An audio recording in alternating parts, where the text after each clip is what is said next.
بسم اللہ الرحمن الرحیم۔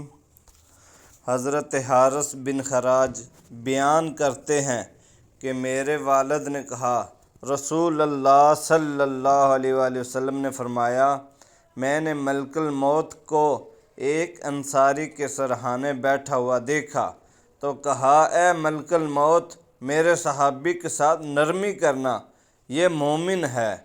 ملک الموت نے عرض کیا، اللہ کے نبی، آپ تسکین رکھیے، آپ دل خوش کیجیے۔ واللہ میں خود با ایمان کے ساتھ نرمی کرتا ہوں۔ اللہ کے رسول صلی اللہ علیہ وآلہ وسلم، آپ یقین رکھیے، جب میں ابن آدم کی روح قبض کرتا ہوں اور اس کے گھر والوں میں سے کوئی چیخ کر روتا ہے تو اس کی روح لے کر کھڑا ہو جاتا ہوں اور سوچتا ہوں کہ یہ کیوں رو رہا ہے۔ اللہ کی قسم، ہم نے اس پر کوئی ظلم تو نہیں کیا، نہ ہی وقت سے پہلے روح قبض کی ہے۔ اگر یہ اللہ کی تقدیر پر صبر کرے تو ان کو اجر ملے گا، اور یہ چیخ و پکار اور واویلا کریں گے تو گناہگار ہوں گے۔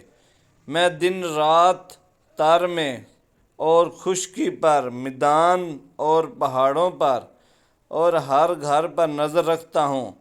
میرے ہر دن میں 5 پھیرے ہوتے ہیں، اور ہر چھوٹے بڑے کو میں اس سے بھی زیادہ جانتا ہوں جتنا وہ خود اپنے آپ کو جانتا ہے۔